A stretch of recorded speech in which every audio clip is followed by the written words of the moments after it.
Happy New Year and welcome to this special edition of the Many Faces of Cancer podcast. I am your host, Melissa Grosboll, and I wanted to take this week to just kind of look back on 104 episodes of the Many Faces of Cancer podcast. This podcast just started as a little pipe dream for me as I was recovering from my own cancer journey, and so many people were reaching out to me and sharing their own cancer stories with me. I thought, hey, I love hearing all of these stories, especially the inspirational stories, the stories of hope and overcoming and thriving, that I just figured that other people would want to hear these stories too. And hence, the Many Faces of Cancer podcast was born. I had no idea what it was going to look like, where it was going to go, how many people were going to listen. It has been a phenomenal 100+ episodes. I say oftentimes, if you are regular listeners of the podcast, that cancer is the club that you never wanted to join, but it has the best members. And I really consider all of these people that I have interviewed, that I have shared their stories, to be friends. They're almost all members they're all members in some way of this cancer club, whether they are survivors or caregivers or even family members and friends. And so today I just kind of wanted to share with you some of the insights and just amazing things that we have talked about and that are going on with a lot of the people that I have interviewed over the past almost 2 years. The beginning of March will be 2 years of this podcast, and it has just been so fun.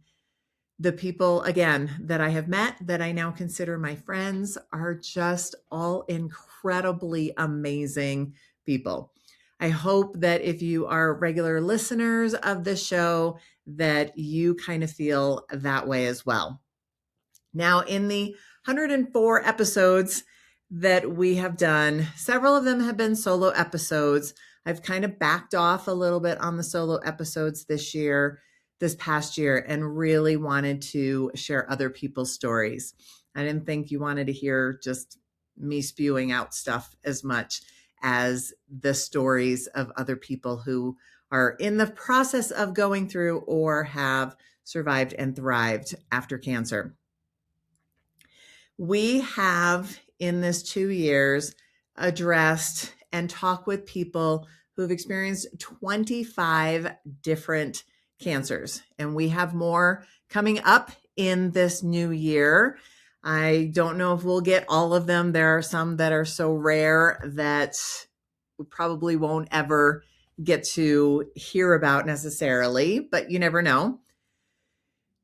The majority of them have been breast cancer. I personally am a breast cancer survivor, so my sphere, I guess, has been a little bit more on the breast cancer side, not to mention the fact that breast cancer is probably just about the most common cancer that you hear about these days. Many other ones are very common. Some may affect and kill more people than breast cancer, but you kind of hear about breast cancer the most. So the majority, not even the majority, but a lot of people that reach out to me are breast cancer patients, breast cancer survivors. Some of the other ones that we have talked to have been Hodgkin's and non-Hodgkin's lymphoma, cervical cancer, leukemia, kidney cancer, esophageal cancer, colorectal cancer, testicular cancer, brain cancer, even male breast cancer. And I've interviewed a couple of people who are going through or have gone through male breast cancer. It is kind of a pet, really close to my heart thing, because it is something that we don't talk about nearly enough. We talk about female breast cancer, and breast cancer is really the only cancer that is like this, that it is 98% of all breast cancer patients are women, but there is still that other 2% that are men. And they tend to get forgotten because breast cancer is all about pink. Men don't necessarily all love pink. Breast cancer centers are all women-based. They've got pink gowns. Everything is designed for women. And men can feel very much out of place and uncomfortable going for treatment or care because of that stigma and everything being so female focused. There is not a male dominant breast cancer that also affects women. Prostate cancer, testicular cancer are men only cancers because women don't have those organs. So it's very, very interesting. And I invite you to go back and listen if you want more information to either Brett Miller, Peggy Miller, or Ron Rappaport, who have all talked about male breast cancer. It's something that needs to be talked about more. Let's see what else. Oral cancer, thyroid cancer, pancreatic cancer, kidney cancer, liver cancer, as well as several others. And then we had ocular melanoma just a few weeks ago, which is a very, very rare form of cancer that I had never heard of before. I spoke with Tessa, and it was a very, very interesting conversation that we had about that. So I'm really excited that we've had so many different cancers that have been shared and talked about.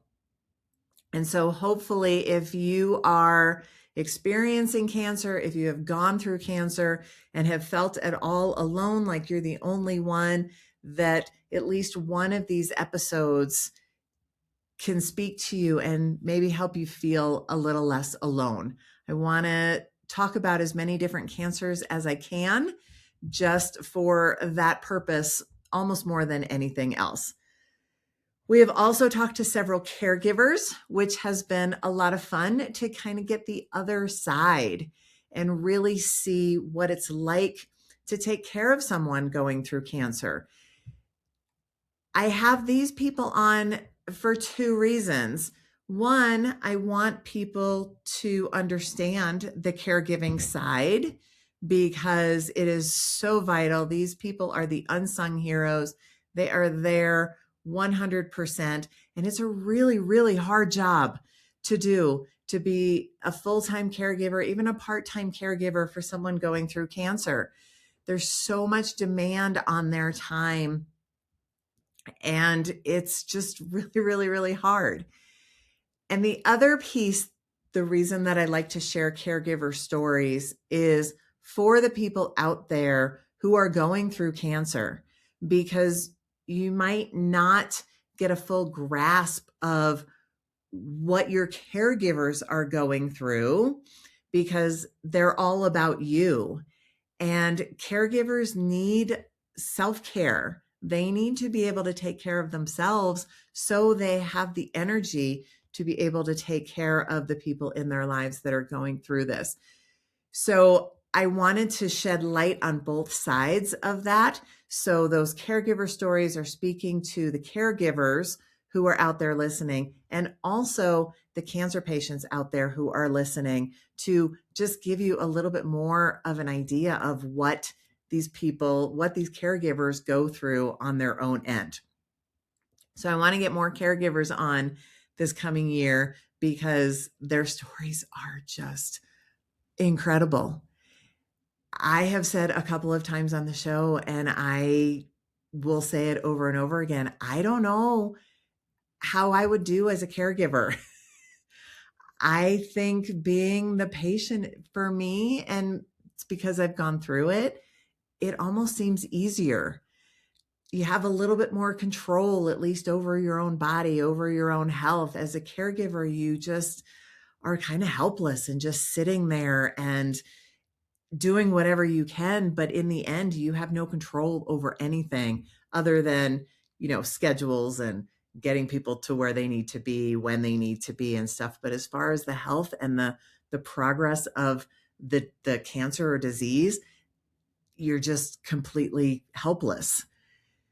So that's just me. People who are caregivers, I think, say that they would rather be the caregiver than the patient. So I guess it just depends on where you are. And then we had Renee Kulba on a few months ago who talked about being both. She was her husband's full-time caregiver going through multiple myeloma, and she still is. Multiple myeloma is a cancer that is not curable, and it is always there. And then she experienced her own cancer on top of it. And I think she said that she would have rather been the caregiver than the patient. So everybody has their own opinions. Everybody has their own feelings. It's one of the things I really try and stress in this show is that there are no wrong feelings. There are no wrong opinions. There is no wrong path of treatment, of decisions. Everything is completely individual and up to you. And you can get advice from these people. You can listen to their stories and take on whatever you want. But in the end, every journey is individual, and other people's choices are not necessarily going to be the best for you. And in the end, we all need to make our own choices for what we feel is best for ourselves, for our bodies, for our lives. So I hope that really comes across. I ask everybody at the end of each show, what advice would you give to someone who was just diagnosed with cancer and getting through those initial stages? And if you've been listening, some of the advice is fantastic. A lot of it is very similar. We have a support system. Huge, huge, huge, huge. Have people in your life that care about you and that can help you get through this, whether it's family, whether it's friends, whether it is God or a higher being, even a support group or a Facebook group or something where you can go and be able to share with other people and get that support. Staying away from Google is another thing when you are first diagnosed that is huge, because Google will have you, dead by dawn if you start putting in your symptoms or your diagnosis. Let's see, what else did people talk about? Being an advocate for yourself, because you have to be. Doctors are human. They are fallible. They make the best decisions that they can, but they don't always make the best decisions maybe for you. And if you are not happy with your doctor, if you're not happy with what your doctor is telling you, get a second opinion. The other doctor, your second opinion may say exactly the same thing, but advocate for yourself. Ask questions. Get the answers that you need, and make sure that you are getting the best care for you. So those are kind of the big things that people talk about. Other people have said, slow down, take a breath, listen to your gut, listen to your body before you make any decisions for the rest of your life. That was another one that I really loved and was so, so, so important to hear. So some of the other things, and this is what just astounds me so much, is that cancer sucks. And I say this in almost every episode. Cancer sucks. Okay. There are no two ways about it. You get that diagnosis, man, first thing that comes into your mind is, am I going to die? Second thing very oftentimes is, am I going to lose my hair? And then you start to move forward in, okay, what is this really going to look like? Going through treatment, it sucks. Like, I'm not going to sit here and say, oh yes, chemo is great, or radiation is great, or losing my boobs or another organ was great. It's not. It's definitely not. The other side, once you get through your treatments and get to the other side, that's what this podcast is all about, is sharing the stories of hope and inspiration, the tagline of the show, and what people have been able to do and accomplish and be on the other side of cancer. Actually, and what was really great, I think it was just Amanda a couple of weeks ago said, yes, life can be great on the other side. Life can also be great when you are going through the suck as well, because we don't learn anything when life is great. Our greatest breakthroughs, our greatest lessons all come in the breakdown times. When we're at our worst, when things are just terrible, that's when the breakthroughs can happen and we can see what's on the other side, or just be happy going through it. Next week's episode, you are absolutely going to love this gentleman. I am so excited to share his story with all of you, that he is just always smiling and grateful for everything in his life and the things that he has gone through. Holy cow. But that's the story for next week. So this week, I want to share with you some of the things that my guests have done on the other side of their cancer journey. Things that, if they had not been diagnosed with cancer, would never have happened. We had 17 of my guests have written books. And I'm actually going to share all of these books and Amazon links in the show notes, because a lot of us like to read and we want to know that we're not alone, and just helpful information. A couple people wrote children's books, so you can actually help kids to understand what it's like to go through cancer, or if they have a family member going through cancer. Several breast cancer books, several just books about cancer. Some of them are how-to manuals. Some of them are just their stories. Some of them are just, hey, if you're sitting in an infusion chair, this is what I was rambling about. Sandy Duarte, who wrote Cancer Ramblings. This is just what kind of came into my mind. Phenomenal, phenomenal books. Let's see. But Is It the Bad Kind? That was Rachel Orgel, who wrote a children's book about cancer. And also Boo Bear's Big Day, that Jody Novak, my first guest, wrote, was a children's book. Then we also have Welcome to Katie's Brain by Katie Smith, and Cancering by Lauren Huffmaster, and Cancer Stories of Hope by Kevin Donaghy. These books are fantastic. I have already read several of them. There are several more on the shelf that are still waiting for me to read. So if you are a reader, pick up one or two of these books. Kevin's book, Cancer Stories of Hope, proceeds go to cancer charities in the UK to help other people going through this. So many of these books are written to help others, whether it's just the stories or the proceeds of the book and where they go to help other charities. Now, nonprofit organizations, 19 of my guests have started nonprofit organizations as a direct result of their cancer diagnosis and everything that they went through. Things like Erin Cummings Hodgkin's International, that talks about or talks to people about the late effects of treatment for Hodgkin's lymphoma that were done back in the 70s. Let's see what else. Immerman Angels, that Jackie Hergott talked about, that is, they pair up cancer patients with mentors who have gone through their exact same cancer, and they can communicate, and the mentee can get advice from the mentor. And there's this whole long process where you get paired up with somebody who's gone through the exact same thing that you have gone through. Plus the International Myeloma Foundation, that is huge with support groups for people going through multiple myeloma. The Testicular Cancer Society, which helps get the word out to self-check, especially for young men who are definitely not thinking about cancer, but testicular cancer affects them most.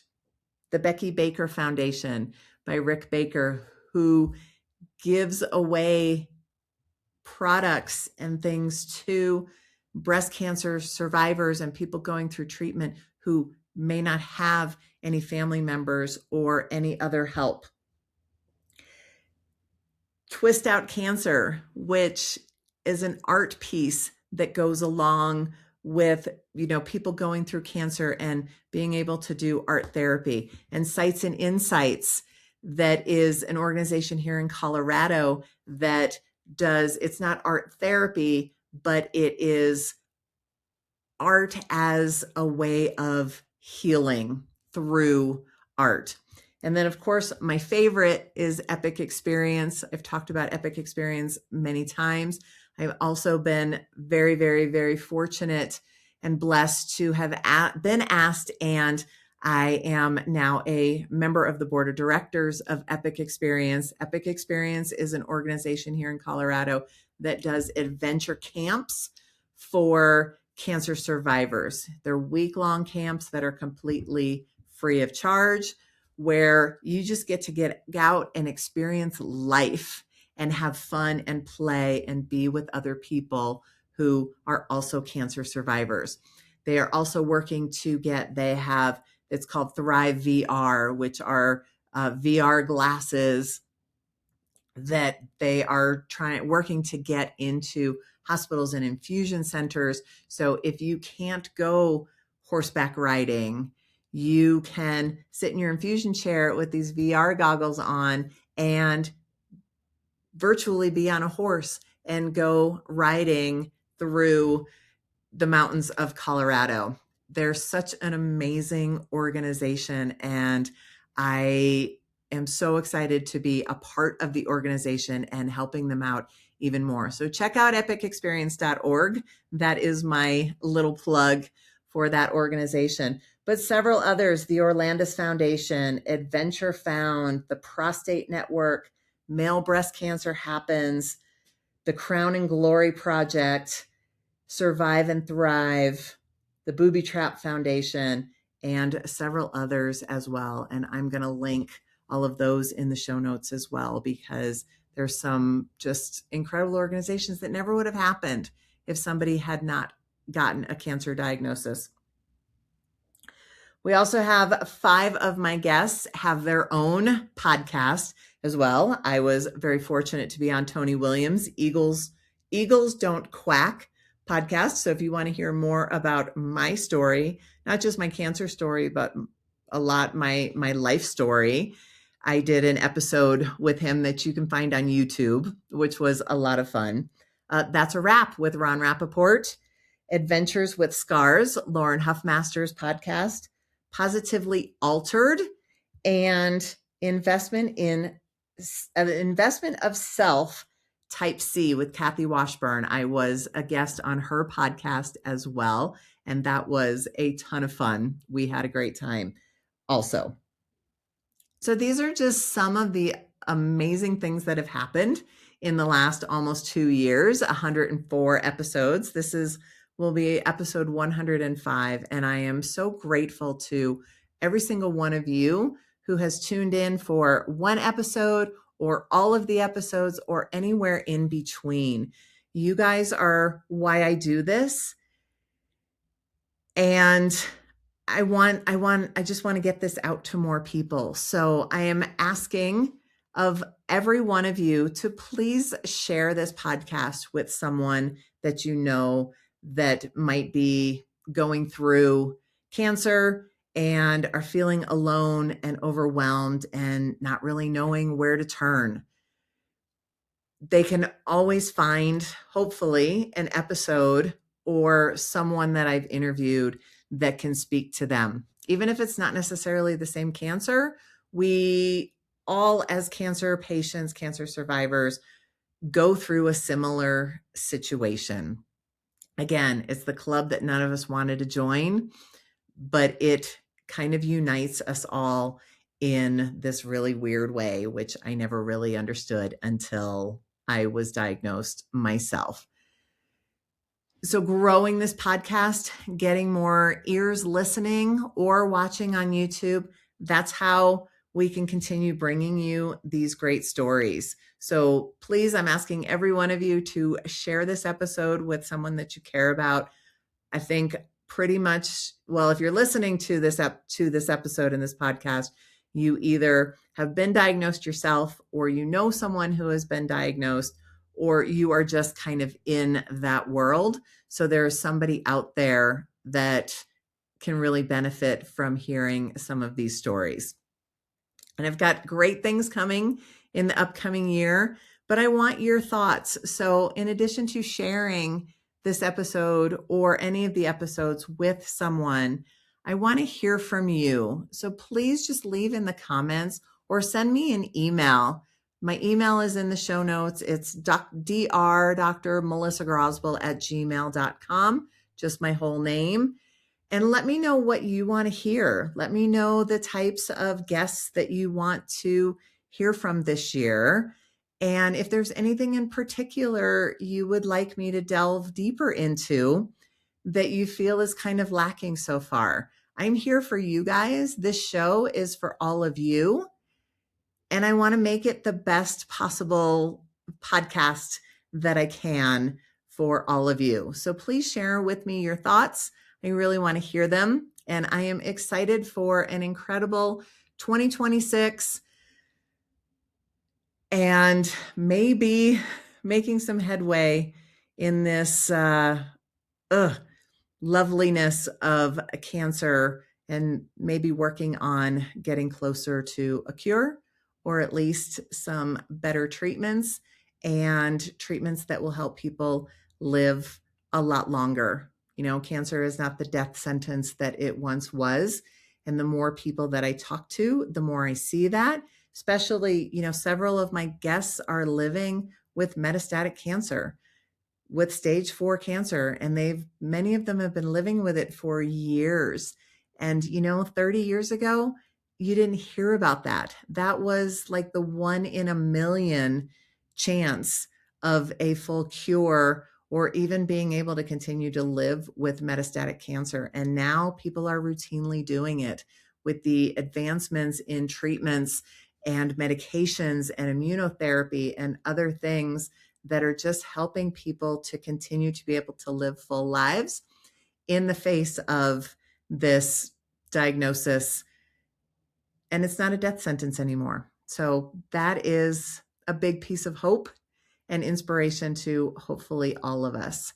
So happy New Year. Happy 2026. I'm so glad that you are all on this journey with me. And I cannot wait to share with you even more loveliness and stories of hope and inspiration. So signing off from the Many Faces of Cancer podcast for today. And I will see you next week. Have a great week, everybody, and wishing you health, happiness, and blessings in 2026. Bye-bye.